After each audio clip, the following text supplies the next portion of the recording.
अस्सलाम वालेकुम प्यारे viewers, welcome to my channel हैरत अंगेज़ किस्से। किस्सा शुरू करने से पहले आप मेरे चैनल को सब्सक्राइब करें। वीडियो पसंद आए तो लाइक और शेयर ज़रूर करें। अब चलते हैं आज के किस्से की तरफ।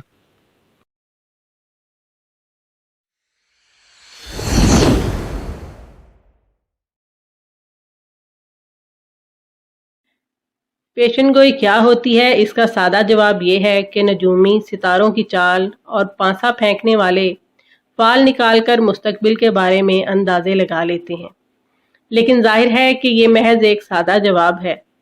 कई नजूमी ऐसी पेशन गोई करते हैं जिसमें जुजियात तक शामिल होती हैं और वो ये कभी नहीं बताते कि ये पेशन गोई उन्होंने कैसे की है। इस हवाले से एक बहुत बड़ा नाम कैरू का है, जिसकी बाज़ पेशन गोइयां दुनिया को हैरान करने के लिए काफ़ी थीं। बहुत पहले मुसलमानों में एक बहुत बड़े आलिम और साइंसदान अबू रेहान अल बैरूनी के नाम से गुजरे हैं। इनकी एक पेशन गोई फौरी पूरी हुई और महमूद गजनवी को हैरान ही नहीं मुश्तइल भी कर गई।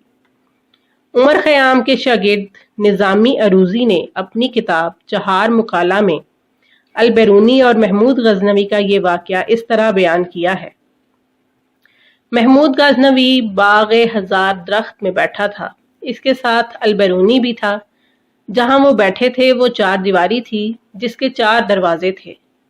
सुल्तान महमूद गजनवी ने अचानक अल बैरूनी से पूछा कि मैं थोड़ी देर में बाहर निकलूंगा, तुम हिसाब लगाकर बताओ कि मैं इनमें से किस दरवाजे से बाहर निकलूंगा। अल बैरूनी ने अस्तरलाब मंगवाया, इर्तफा लिया और सितारों का हिसाब लगाया। फिर कुछ देर सोचने के बाद अपना नतीजा एक कागज पर लिखकर इसे कालीन के नीचे डाल दिया। महमूद गजनवी ने पूछा, हिसाब लगा लिया? अल बैरूनी ने जवाब में हाँ कहा। तो गजनवी ने कुदाल और फावड़ा मंगवाने का हुक्म दिया और मुलाजमों से कहा कि मशरिक की तरफ रुख करके पांचवां दरवाजा खोला जाए। चुनाचा पांचवां दरवाजा दीवार तोड़कर निकाला गया और गजनवी इसमें से बाहर आ गया। बाहर जाकर इसने कालीन के नीचे रखा जाने वाला कागज मंगवाया और इसे खोल कर पढ़ा। इसमें लिखा था, सुल्तान इन चारों दरवाजों में से किसी से बाहर नहीं निकलेंगे। इसकी बजाय वो मशरिक की तरफ पांचवां दरवाजा खोलकर इसमें से बाहर निकलेंगे। सुल्तान महमूद गजनवी को ताज्जुब तो हुआ ही, लेकिन वो इस गैर शरई पेशगोई पर बहुत मुश्तइल हुआ और इसी इश्तियाल में हुक्म दिया कि अल बैरूनी को इमारत की चार दीवारी से बाहर नीचे फेंकवा दिया जाए।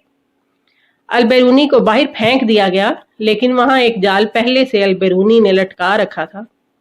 वो इसमें गिरा और मरने या जख्मी होने से बच गया। महमूद ने इसे बुलाकर पूछा कि तुम्हें गोया ये भी पता था कि मैं ऐसा हुक्म दूंगा? अल बैरूनी ने कहा, जी हाँ। महमूद ने पूछा, इसका क्या सबूत है? अबू रेहान ने अपने मुलाजिम को बुलवाया और इसको दिए गए अपनी तहरीरी हुक्मनामे में तलब किया, जिसमें लिखा हुआ था कि दीवार के बाहर एक जाल लटका दिया जाए। सुल्तान महमूद और भी बरहम हो गया और अल बैरूनी को कैद करने का हुक्म दिया।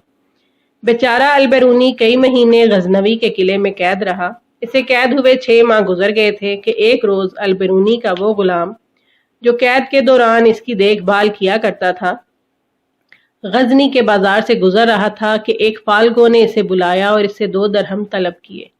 गुलाम ने इसे दे दिए, जिस पर फाल्गो ने कहा कि तेरा जो आका मुसीबत में मुब्तला है, आज से तीसरे दिन रिहा हो जाएगा।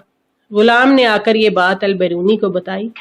वो हंसा कि पता नहीं कौन था और कहा कि तूने 2 दिरहम यूं ही जाया कर दिए। इस दौरान एक बुजुर्ग हसन मेमदी गजनवी के दरबार में हाजिर हुए और सुल्तान से अल बैरूनी के लिए सिफारिश की। महमूद गजनवी ने कहा कि अल बैरूनी की 2 पेशन गोइयों में से एक भी गलत साबित हो जाती तो मैं इसे कैद न करता। चलो ठीक है, कल इसकी रिहाई का हुक्म दे दिया जाएगा। चुनाचा तीसरे रोज फाल्गो की पेशन गोई के ऐन मुताबिक अल बैरूनी को रिहा कर दिया गया। बादशाह ने इसे अजाला के तौर पर घोड़ा, तलाई जैन, जुब्बा, दस्तार, 1000 दिनार, एक गुलाम और एक कनीज देने का भी हुक्म दिया। वाज़ह रहे कि बाजार में खड़े जिस फाल्गो ने अल बैरूनी के गुलाम से 2 दिरहम तलब किए थे, वो अल बैरूनी को जानता था, न इसके गुलाम को, न हसन मेमदी से कोई राब्ता था। बहरहाल अरबैरूनी रिहा होकर वापस आया तो कुदरती तौर पर इसे फाल्गो की याद आई। इसने दोस्त अहबाब को भी इसके बारे में बताया। तलाश करके इसे बुलाया गया तो ये देखकर सब हैरान रह गए कि वो बिल्कुल जाहिल और अनपढ़ था। अबू रेहान ने जानना चाहा कि ये सही पेशन गोई कैसे करता है। इसने इसे पूछा कि तुम्हारे पास तुम्हारी पैदाइश का जायचा मौजूद है? इस जमाने में अक्सर लोग ये जायचा रखते थे। इसने कहा हाँ। अलबैरूनी ने इसे देखा तो मालूम हुआ कि इसके दर्जे ताले के ऐन दरमियान सहमुल गैब मौजूद था, यानी वो सलाहियत जिसकी बदौलत वो जो भी पेशन गोई करता वो पूरी होती। इस शख्स की बीवी में भी यही सलाहियत थी और वो गोया छठी हिस्स के मुताबिक पेशन गोई करती थी। मिसाल के तौर पर एक बूढ़ी औरत ने पूछा कि मेरा बेटा 4 साल पहले सफर पर गया, वापस नहीं आया। इस औरत ने जायचा बनाया जिस पर एक मक्खी आकर बैठ गई। इसे महसूस हुआ कि लड़का आ गया है और घर के दरवाजे पर है। इसने ये बात बुढ़िया से कह दी। इसे यकीन तो ना आया, लेकिन जब वो घर गई तो बेटा आ चुका था और दरवाजे पर उसका सामान उतर रहा था। तो नाजरीन, ये था आज का हमारा किस्सा है। ऐसे मज़ीद वाक़यात आपको मिलते रहें, इसके लिए हमारे चैनल को सब्सक्राइब करें और बेल आइकन को ज़रूर प्रेस करें। और आज का वाक़या आपको कैसा लगा कमेंट करके अपनी कीमती राय का इजहार ज़रूर करें। शुक्रिया।